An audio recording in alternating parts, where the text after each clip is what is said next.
What do we have until 5? 5:15, and that's got an hour. 5:15. Okay. Also. I'm going to cede a certain number of minutes to the avatar and see what he wants to bring up. Let's see, what is this? Psychology, yes. How do you get through life? Not now knowing that anything you do is helpful. See, if I want to do saskaras, or helping in the word, or learning by mistakes. Baba had what I really like. So a couple paragraphs in the discourses. And also a talk he gave to the movie people in Hollywood, where he gave a secret of how to do this. I will give you quotes on the easy part, but this is the tough part. This is the interesting part. I mean, you know, one of the things is, you can't go wrong doing good things for other people. Baba says when you help others, God knows instantly and is pleased. No amount of prayer or meditation can do what helping others can do. Right? Real happiness lies in helping others. This is not the secret thing. This is obvious. But remember, what's the backstory to this? I mean, it sounds nice. What's the backstory? Backstory is, this is how love gets channeled. This is how the higher energy connects people. This is how the ego can be eased without complaining too much, because it feels good. See, in the tradition of yoga, and Eva, I'm actually going to misrepresent this now, you got to work hard.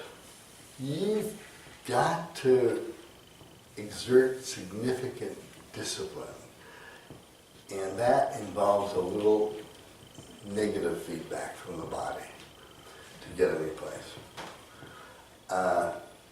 Whereas selfless service, kindness, etc., you get some nice feedback occasionally. So it's positively reinforcing. And from a sanskaric point of view, it's really great. From a karmic point of view, it's really great. And you'll see all over Meher Baba saying, be kind, be compassionate, help others. Most important thing. Even when we were interviewing the Mandalay right after the entombment, that's a big point. Love God and love God and other people. It's big. All right. We may come back to that. But in these couple of paragraphs, he came up with a very interesting idea. First he said, it's impossible to do it. He says, treading the spiritual path is not like riding a saddled horse, but like walking on the sharp edge of a sword. He who enters the path can neither remain where he is, nor can he afford to lose his balance. All right. So he says, you know, how can you do this? I mean, you're walking around the ego, and it's like, what do you say, the mouth trying to eat itself. Not easy. Ultimately, he says, you have to come across a perfect master. Ultimately. The avatar. But he's got a secret. And what he calls it is the provisional ego. That is, constructing an ego that's now subservient to the master. A harmless ego, more harmless ego. One that you don't necessarily really believe in, but works better. This is how he says it. It says, to avoid inaction on the one hand and pride of action on the other, it is necessary for the aspirant to construct in the following manner a provisional and working ego, which will be entirely subservient to the master. For example, here's how you do it. Before beginning anything, the aspirant thinks that it is not he who is doing it, but the master who is getting it done through him. After doing it, he does not tarry to claim the results of action or enjoy them, but becomes free of them by offering them to the master. By training his mind in the spirit, he succeeds in creating a new ego which, though provisional and working, is amply able to become a source of that confidence, feeling, enthusiasm, and go which true action must express. So enthusiasm and go, what he means is motivation, that ordinarily comes from new samskaras burbling up and saying, go, go, do it, do it, do it, do it. Desire, desire. And saying this, unless you have that, you could fall into inaction. But he's saying you can do this in a way with not being subject to negative or binding or separative samskaras. So he says this new ego is spiritually harmless since it derives its life and being from the master who represents infinity. And since when the time comes it can be thrown away like a garment. There are two types of egos. One which can only add to the limitations of the soul, and the other which helps towards emancipation. The passage through the limiting ego of the worldly man to the egolessness of the infinite life lies through the construction of the provisional ego generated through wholehearted allegiance to the master. The construction of a new ego which is entirely subservient to the master is indispensable to the dynamics of spiritual advancement. So he also talked about that when he talked to Hollywood celebrities. He's saying, you know, understand that you're in the film and you're an actor and you've got to be true to yourself, but you play a certain part. And you do it as well as you can. But you don't forget that you're an actor. And Baba is kind of giving a trick so that if the mind can remember that one is acting in a way that Baba might like, but knowing that it isn't the real you, it works very, very well.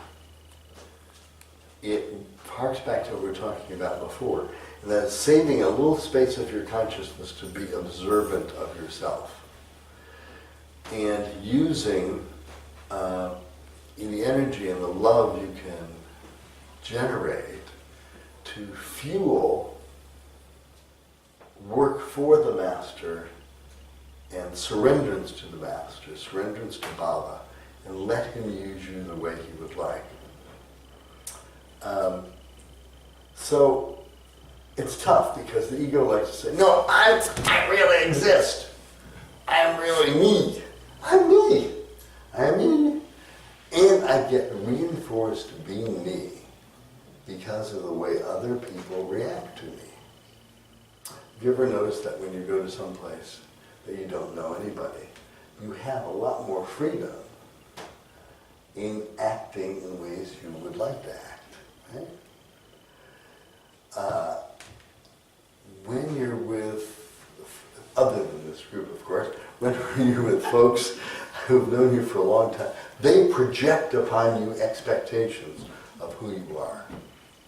And they react to who they think you are, not who you really are. That's why love is so effective. Because love gets to who you really are.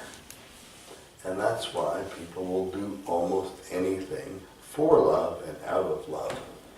Because that's the real stuff. And that's what makes masters really very compassionate.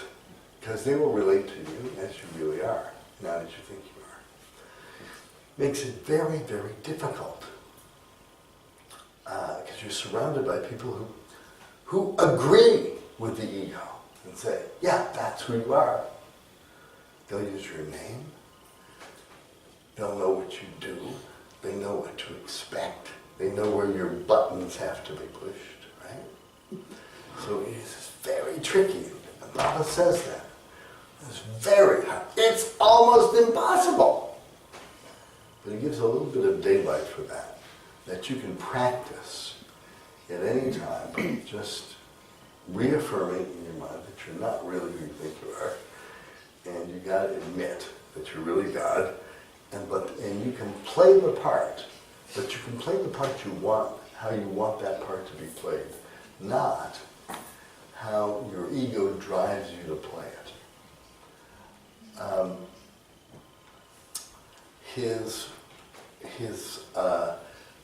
I think the Mandali really did that. I think part of the wonderful part of their ability, close disciples, is they acted in the way they felt Meher Baba would want them to act. They didn't necessarily feel that way. They had that ability to not truly identify with their personalities, but to use their personalities in ways that were effective to be helpful to other people. Like the two things, if nothing else, your collective spiritual progress is guaranteed by being as kind to people as you can, and by trying to construct this provisional ego. Baba keeps saying, it sounds sentimental. Well, give it to me. Give me your bad stuff. That's even harder than giving them good stuff. Come on. You got some bad stuff? I'll take it. I can transform it. I like to transform it. It's fun. Give it up. Give it up. Surrender. Act as if you would like to act. Your real self would like to act. Knowing that you have to play, you have a script. You have a personality, you have relationships, you have functions in life. And Baba keeps saying, don't shirk down, do what you need to do. But in the back of your mind, remember he says in the back of your mind, remember? That's that space. In the back of the mind, it's always saying, I don't believe this play. I don't really believe this dream. I think Baba's right. As long as you think Baba's right, you've got to know that you're God. You've got enough space in your hard drive there to keep some consciousness. Now it does slip. I dare say it slips more than it doesn't slip. But it can be there. And Baba says it works. It works. He also says, don't panic because spiritual advancement is gradual. He says that the distance between the limited life of the ego and the limitless of egoism has to be covered by gradual stages of ego transformation so that the egoism is replaced by humility, surging desires are replaced by steadily growing contentment, and selfishness is replaced by selfless love. Doesn't happen immediately, but he says it definitely can happen. Now I think it was a brilliant invention on his part. I've never seen in any other spiritual system. Yes, I've seen systems that promote what is called dissociative meditation. I am not this body, I am not this thing, which has some value and sometimes works, but if you look at Baba's discourses, he gives about 93 different forms of meditation. And he basically says, associative meditation is the best, the most efficient. That is associating your consciousness with the highest possible object. And in this case, he makes it possible with a couple of practical elements. Mayor Baba's name, Mayor Baba's image. Now, somebody was going to ask a question about kind of a controversy about overdoing Mayor Baba's image, statues, these kind of things that kind of border on ritual. And although, you know, that can happen, what really happens, and from a technical point of view, a physics point of view, is the vibration of Mayor Baba's name sets up a frequency that vibrates through all of the planes and that raises the energy level. And that, given our limitations, his image starts to shape actually our thought forms. So it's never a bad thing, either to remember his name, to remember him, to say his name, or to look at his image. These shape the sanskaric fabric of the mind. See, he's not, everything that Baba has said, he's got a reason for. Remembering him is not a matter of jealousy. I'm a very greedy avatar. Come on, remember me because I'm the best guy, you know. That's not it. It's not even remember me and I will remember you. You know? It's not a trait. It is a function of transformation that works irrespective of anything else. And if one could see it, it would probably be pretty spectacular. So the good old provisional ego is kind of like to think of it as the driver of an automobile. And that in a sense, the car, or the auto, is kind of like the body. The gasoline, or in this age of hybrids, the electricity, kind of like the emotions. And the steering wheel is like the mind. From the outside, it looks like, if you don't know there's a driver, you kind of think that it's the automobile that's really that collectivity that's responsible for going anywhere. Whereas it's really all up to the driver. The driver is the real self. The Baba's kind of saying, okay, understand that you are really the driver of the system. The real you is. And that you have to deal with the steering wheel. It has to go in the right direction. You got to navigate and use the mind. You got to have gas in the car. You got to have a car that works. All of that to get from here to there. But that you have the perspective of where you want to go. There's a part of you that does that. He's always got this little bit of extra knowledge, extra explanations behind almost everything he says. He understands the power of the ego. He understands how difficult it is to unwind sanskaras.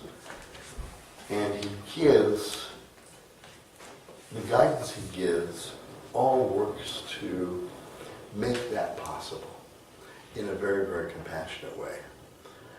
So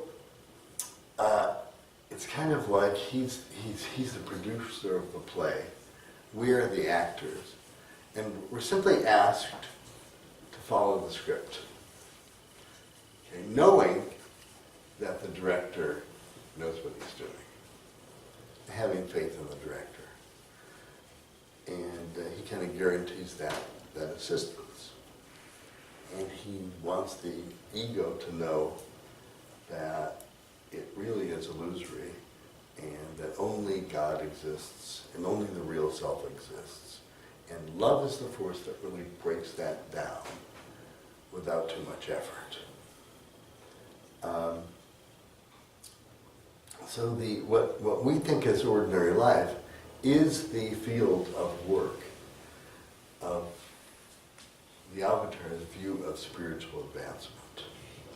He is so tricky about that. You get spiritual advancement no matter what you do. And you can't lose. And you might as well enjoy the ride. Right? So, I kind of really like that. It works. Now, Baba will set up conflict if you don't have any. He likes conflict. He loves conflict. He would just do it all the time. And it set up situations where people can, I know there was one of the stories really surprised me. It had to do with 3 women in the early training. I think they were Western women in India. And there were 3 different personalities. One was very authoritative and bullying, one was very passive, and one was kind of moderate. And what happened is that the authoritative one was just pushing the passive one around like crazy. It was being a real bully. It so bothered the moderate one, they gave them Greek names, I don't know who they really were, that she demanded that Baba have a meeting with all of them. And here was the shocker. Baba turned to the one who was getting nailed and said, "Why have you come to India, oh Baba, to be with you? What did you hope to accomplish?" "Well, to lose my ego." And he says to her, "And that's what's happening, isn't it? So don't complain. Your friend is doing you a favor by clobbering you." What? He loved to do that kind of thing. He would set up Baba groups against each other in the U.S. It would be delightful. And it set up situations that called on people to overcome, especially what they thought was reasonable preferences of what was right. That is the hardest thing when you're right. Really hard. And you know you're right. And on one level, you are right. And he loved to give disciples and also trainees totally opposite instructions. And the ego would take it and say, "Baba told me I am responsible for the meal tonight." Somebody else said, "No, Baba told me I was responsible for the meal tonight." "No, he didn't, because he told me." And he told them both. So the notion of the difficulty of giving up preferences, giving up the feeling that one is correct and somebody else is incorrect, is extremely difficult. Because on that level it seems clear. But it's not clear because it's part of the play. And the purpose of the play is to overcome that dynamic and be gracious and accept other people even if they're wrong or stupid or even sometimes mean. Do we have to? You don't have to. You don't have to. But you learn that you have to progress, because it'll bounce right back. Because no matter how right we are, somebody is righter than us. You know? Somebody always has a greater thing. So it's if you look at the dynamics of Meher Baba's ashrams, you can see all of these things working out. It's worked out very nicely with this group. I mean, it's not that probably we haven't had a conflict or two, or a different opinion, right? But we have not slain each other. And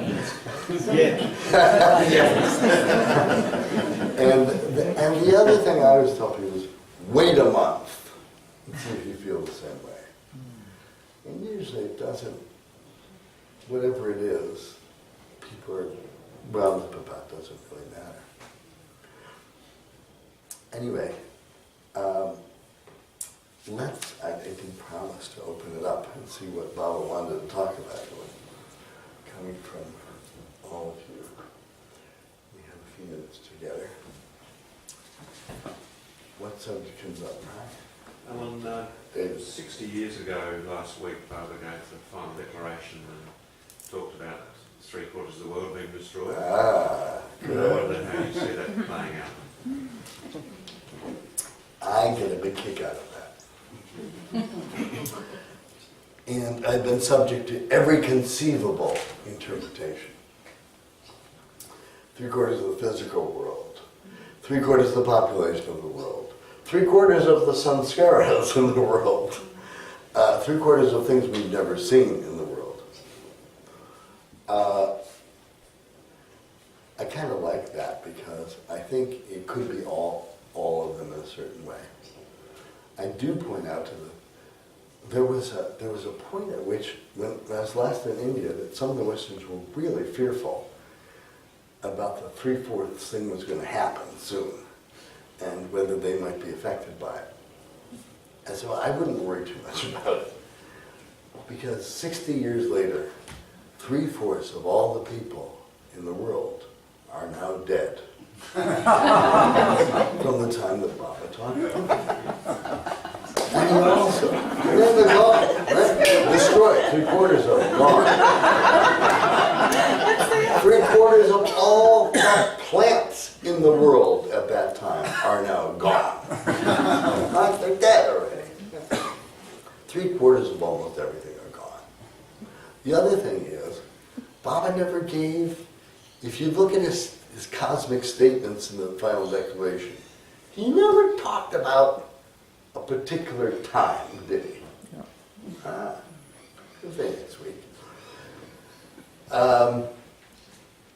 I take it as, I don't, as you can tell, I'm not worried about it, and I don't expect any cataclysmic event. I see it as a gradual transformation, and I do think that the souls who are not sufficiently advanced in the evolutionary process will have to wait for the next 700 years.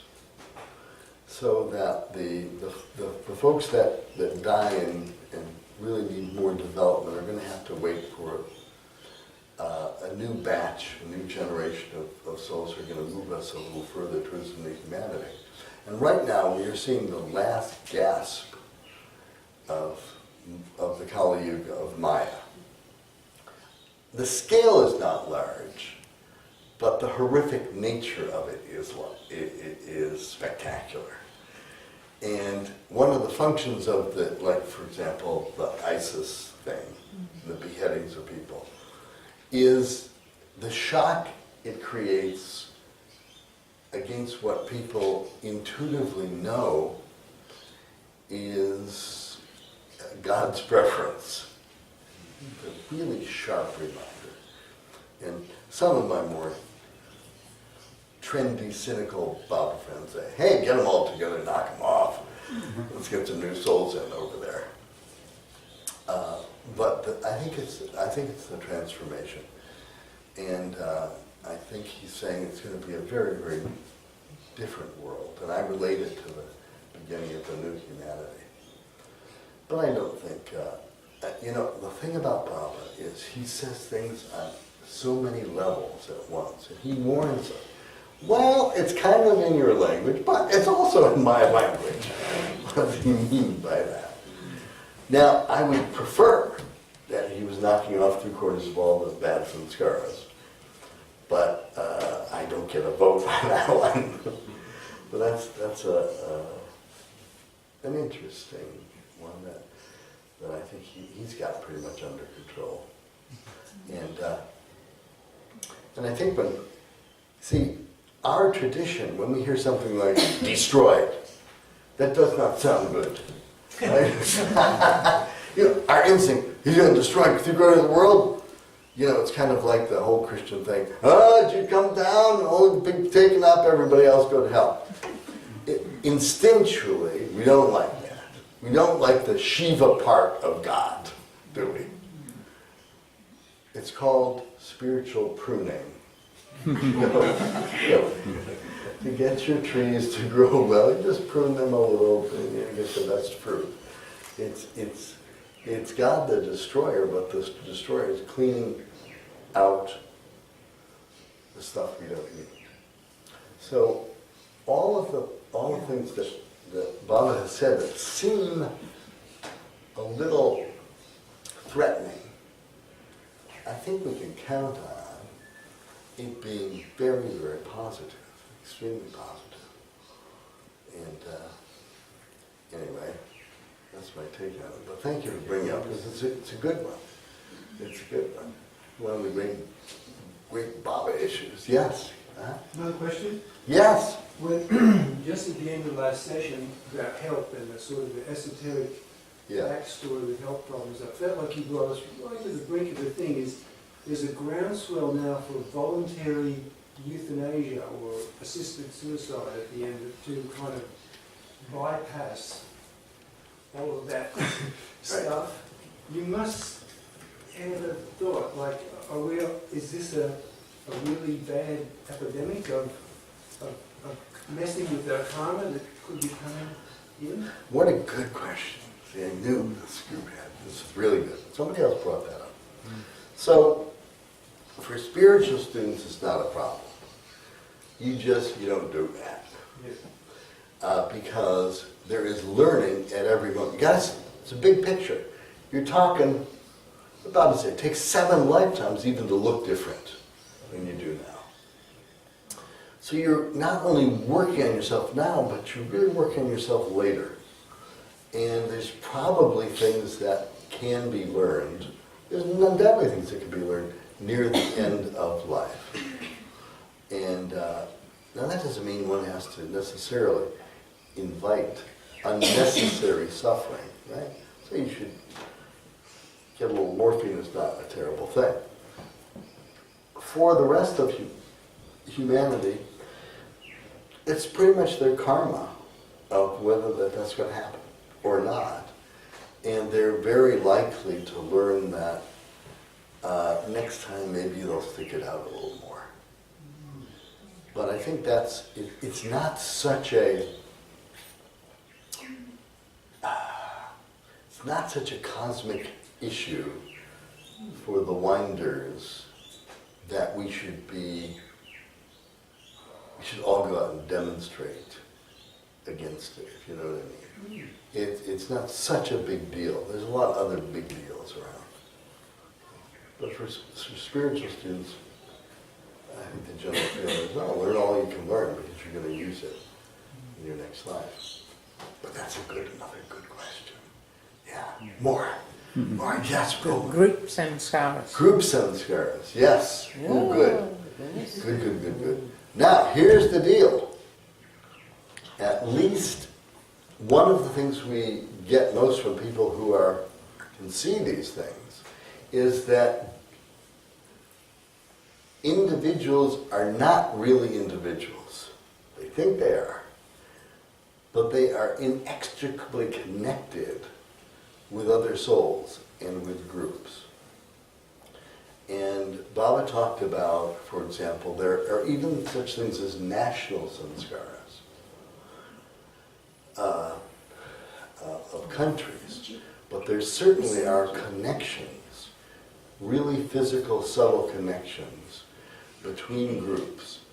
And it's and they come in waves, and they reincarnate in waves. And I think, as far as I can understand, a group like this is a wave. Been here before together, probably keep working on it. And maybe the network is somewhat different, but there's already a pre-existing connection.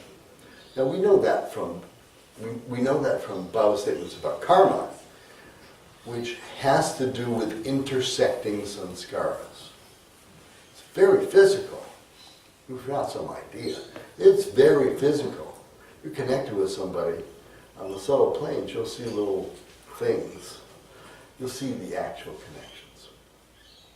So when Baba's messages would often be to the collectivity of his lovers. Some messages would be individual, some messages would be to groups, but some would be to that wave of people who are connected. Now they may not be geographically connected, but they're certainly connected on a subtle level. So it both is a happy thing, that you get to be with people you love pretty much every time. And it also tells us, let's get on good relationship with those folks, because if we don't work it out this time, we're going to have to work it out next time. So, for example, when I have a quote here sometimes from the Awakener, Baba said, for example, you don't have to be in a group. You can love him individually. But if there's any Baba work to be done, it has to be done in a group. Now, he gave reasons of management, but there were esoteric reasons too, because the collective divine force of a group is multiplied in terms of the effect of the work. And he often said, well, somebody asked him, well, they should go to this group or that group. He says, well, stick with a particular group. Because that melding of force is very, very useful for his work. And if you've noticed, it's a lot of different personalities, like even in this room. You notice that? Really different. Really different. There's also different skills. There are different competencies. There are different preferences. But that collection really is very, very powerful.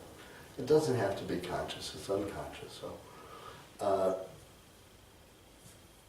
remember the Mandali knew about that. And remember somebody, Baba commented, in the time of Krishna, all the disciples said, hey, we're glad to come back, but let's not come back in the Kali Yuga. Let's skip that one. Well, they didn't get to skip that one. Okay. That was another very interesting thing.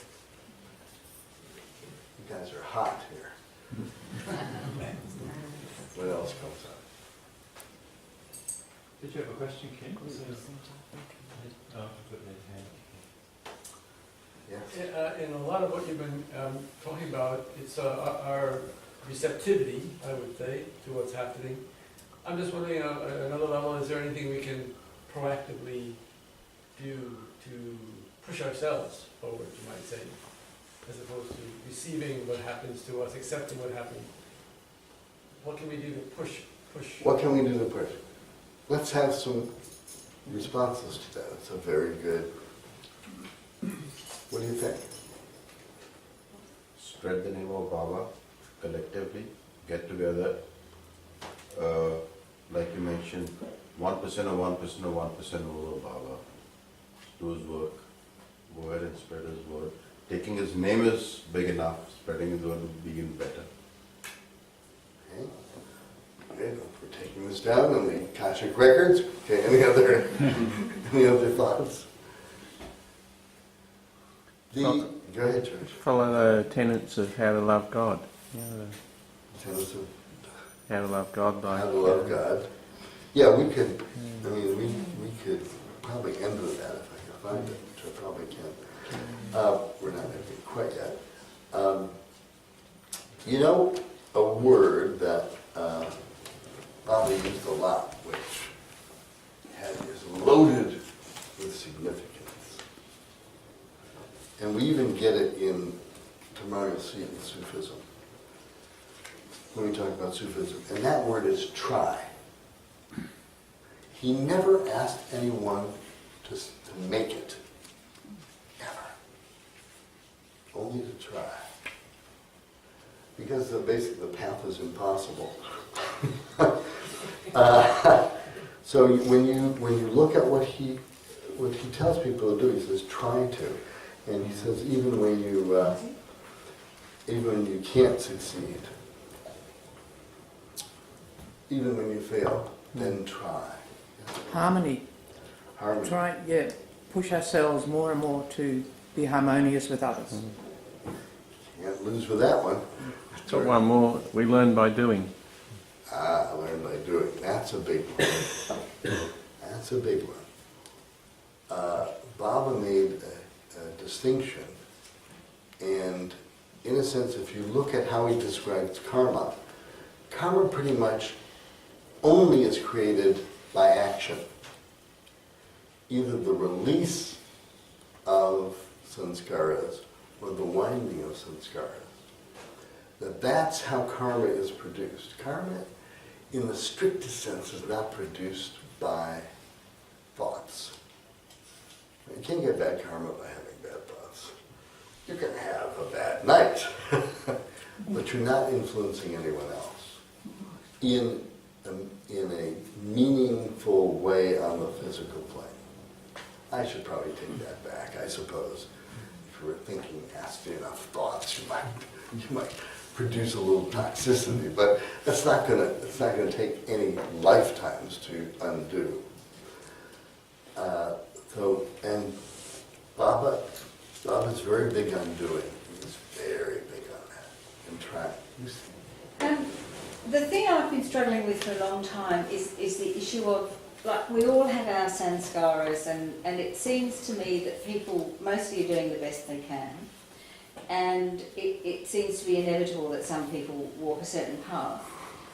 And what I don't really understand is at what point can you expect somebody to take some responsibility for their actions, particularly those who've been diagnosed with a disordered personality or a personality disorder or, other things. At what point I've talked to Michael about this, and he says you build a fence and you make sure they're the other side. It's just, it's really difficult in the Baba world because you have these fiery, explosive people. Just thinking more about in India at the moment where we live and some of the personalities there and how challenging it is to try and keep yourself clear on where you're going, and at what point can you expect people to take responsibility for their actions? Never. Never. You can only... That's kind of the conclusion I've reached. Yes, really, you're only responsible for your reaction to the situation. Thank you. You are not responsible for changing anyone. And if you've ever tried, you'll know how hard it is. Now, what happens? What happens, and even with the fiery people, when you model appropriate behavior, they eventually learn it.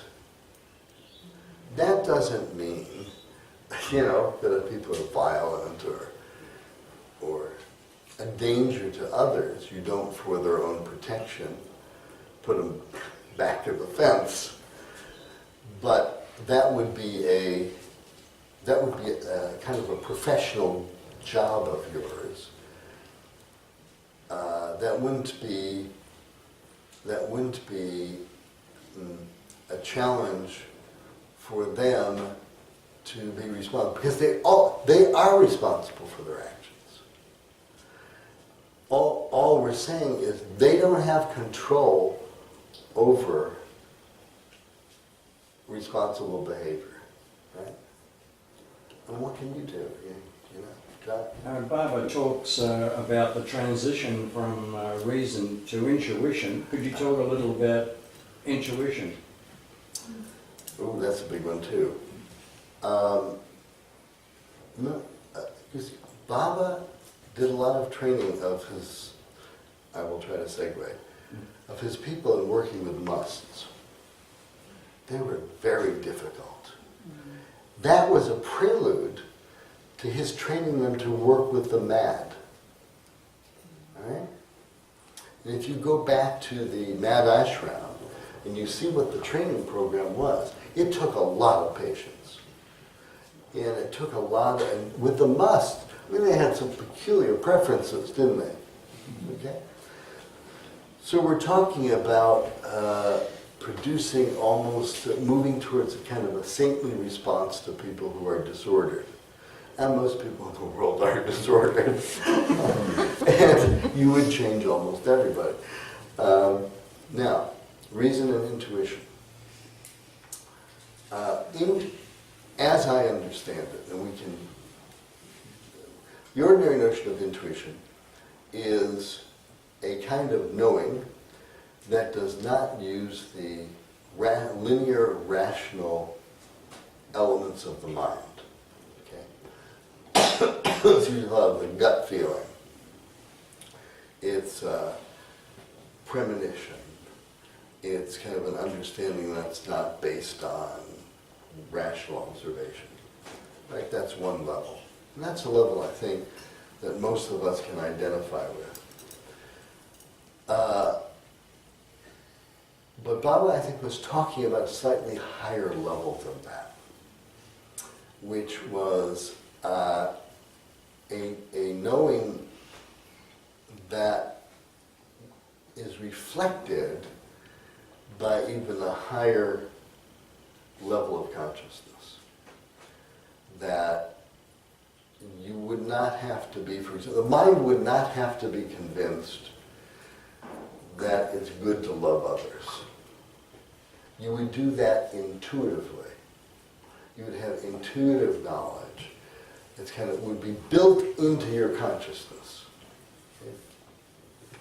And I think that's, at least I'm most comfortable with that kind of understanding of that.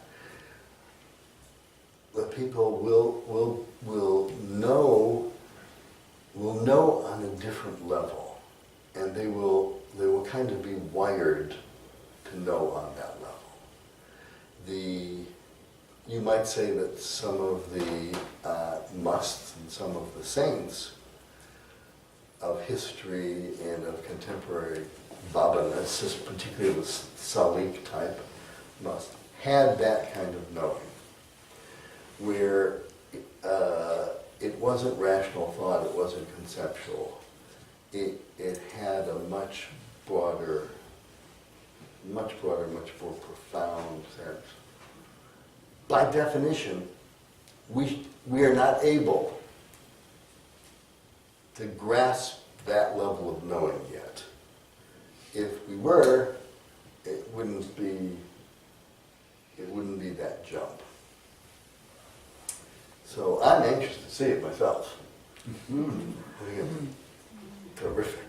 Doesn't Baba say somewhere that in that period of time where we really move into that, no, there will be no more laws? I remember reading that somewhere recently. Really? Because there simply is no necessity for laws, because the laws will all be intuitive. That's a nice thought. I hadn't seen that. Not so good for the lawyers. Yeah, bad news for the lawyers.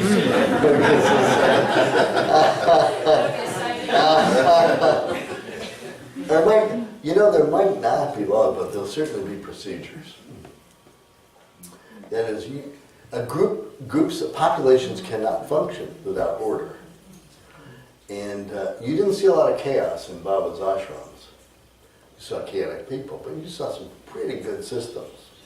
You saw some pretty good delegation of responsibility. You saw pretty good collaborative team action. You saw pretty good management principles. You saw pretty good links between actions and outcomes. You saw pretty good feedback about how people were doing. You saw pretty good work about changes and procedures that would work better. You've got the spiritual hierarchy is a heck of a corporation. They're good. I mean, look, they go up to Switzerland and plan like 2,000 years of the next history. That takes some management skill. You know, I don't know what the subtle world analog to a whiteboard is, but okay, let's see, what are we going to do in 2500? You know, yeah, they're good. So I would not expect people like floating around. Yes. You see that at Amartiti time. You see that Amartiti time? Giving the prasad, Yeah. clearing the threshold. So there's 4 or 5 in the samadhi, and there's a team leader, and you have a few minutes to do a duty, and there's these thousands of people moving through. And you think you're doing great at a duty, and your team leader says, "What are you doing?" So it's like the ego's jumping up, and then you smash down. Move over to the next duty, and you think, I like this. Okay, move over to the next duty, but it just all happens. And it's beautiful how it flows. Yeah, it can get complicated, yes. I'm not sure about this question, but what about division and discord on the higher planes? There's not much of it. There's not much of it. I mean, it really depends on the planes. I mean, there are masters who are assigned to fourth plane people who might screw up, you know, and there are certainly helpers for the lower plane people. I don't say it's discord or conflict, but remember, the ego is not surpassed until the fifth plane. And although I would say the lower higher plane people are pretty benevolent, they might have preferences. I mean, I don't like this planet. Let's create another planet, you know, or whatever. And so they keep an eye on them. But certainly, I think I don't know I wouldn't know any evidence, but I don't know of any evidence of particular discord in spiritual hierarchies. Complicated, you've got your archangels and your angels and your agents, and they are busy. Man, that's a very, very busy group. Apparently we need that.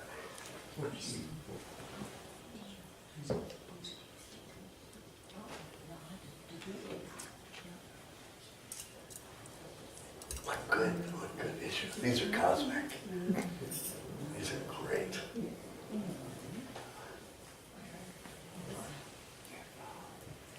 Anything else? What about telling other people about Baba?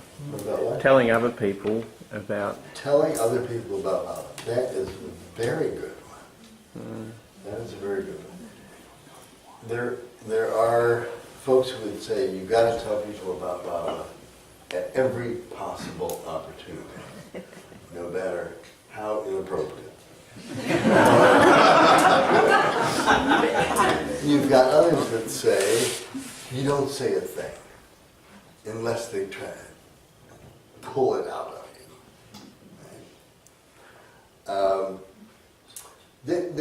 I think this is where you really get to exercise, it's fun, your best judgment.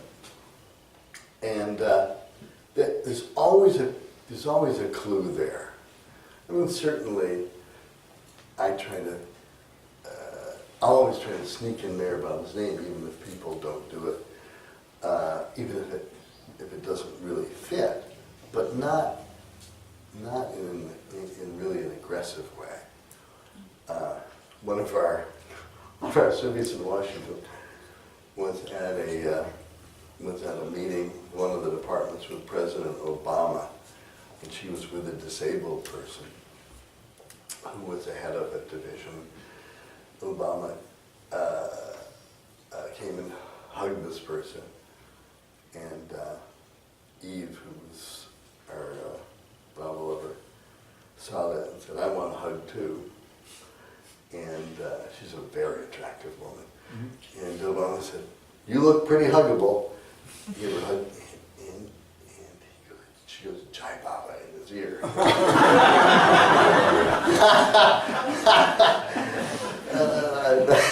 That's the good sneaky way to do it.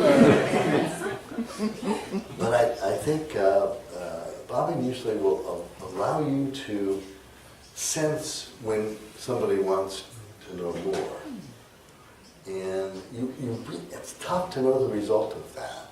Most of the time, it just registers when we come back. But they start to harass you if it's real. And part of it is, I don't know what you have, but I want some of it. Then you know they're interested. Also, more and more people being now interested in spirituality and gurus and spiritual systems, it's going to be easier to talk about Bear Baba if you feel comfortable doing it, because it's within the realm of their general understanding. And especially if you present Baba as not kind of a fundamentalist, not as a singular alternative to their current belief system, but an inclusive approach that could give them more understanding, they would tend to be more receptive.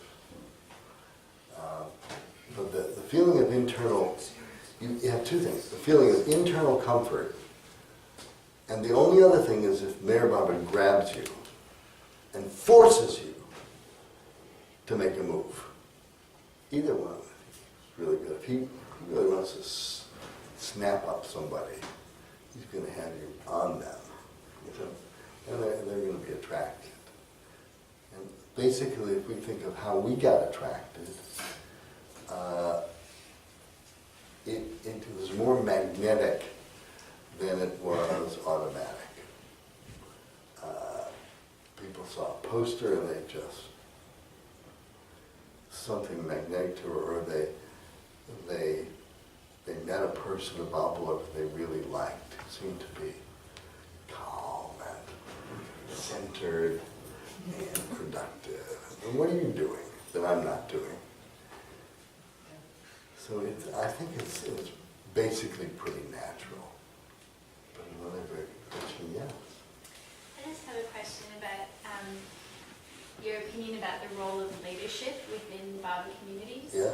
Especially now with Babaji's passing, there's, other than within Sufism reoriented, many of the Baba groups, there's not necessarily a lot of people that are turned to as strong leaders within the communities. Yes. And whether you think that that's a problem or whether...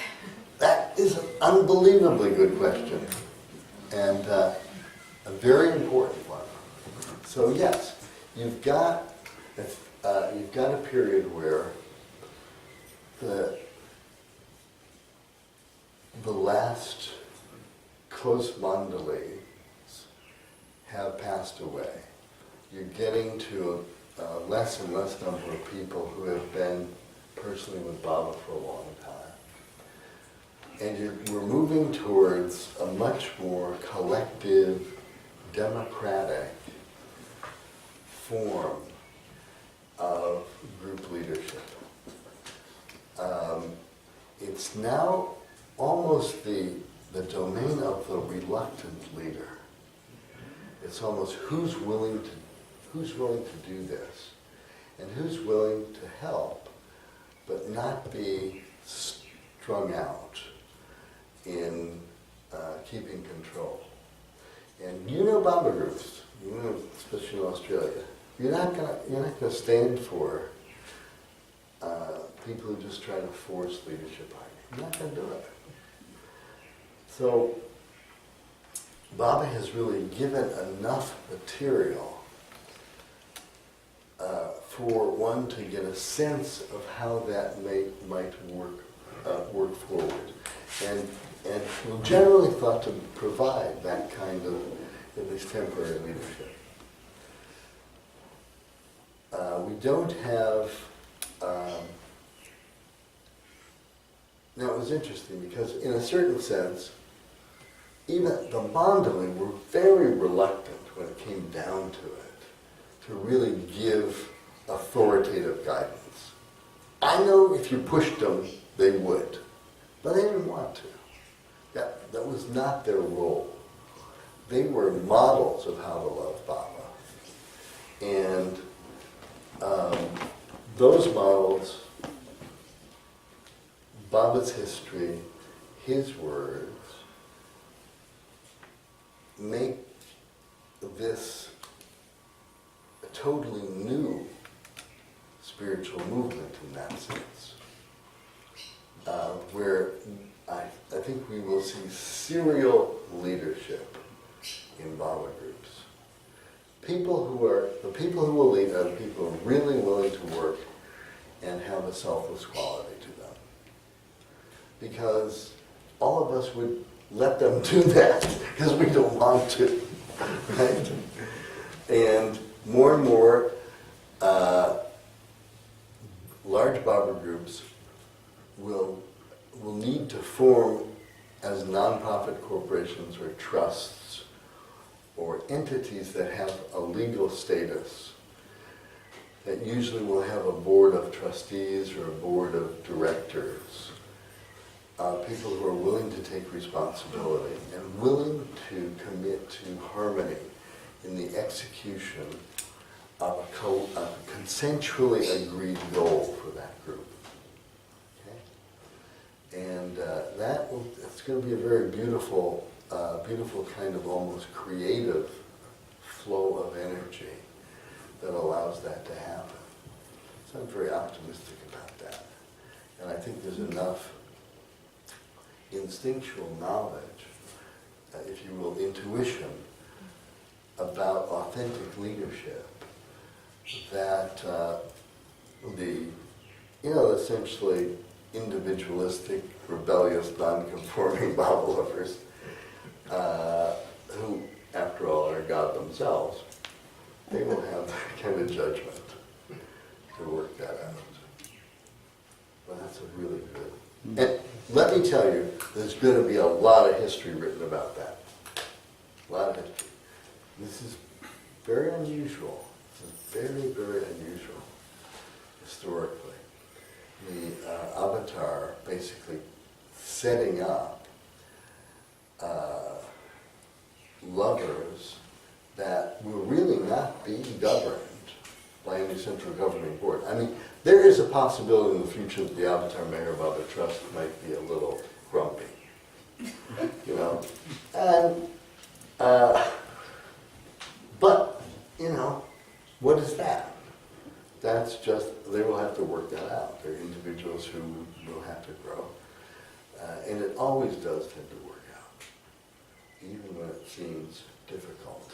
And we know that when it seems difficult, it's an opportunity for growth, conflict resolution, and a deeper commitment to love and harmony. So I think you're going to be a historian of this. Raising it. How are we doing? Fine, you're beautifully. Oh my You goodness. could go more and still yet. We are definitely over time. Well, Well, it might be a last question or two. Up to you.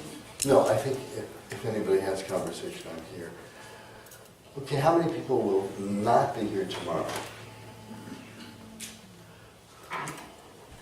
Only those few? Really? Really? It's holiday. Okay. All right, more now. Okay. Well, to those, it's been wonderful being with you, and God bless you. And for the rest of you, I look forward to seeing you again tomorrow morning. And thank you again for exuding such good vibrations. Privileged to be here. Thank you, Alan.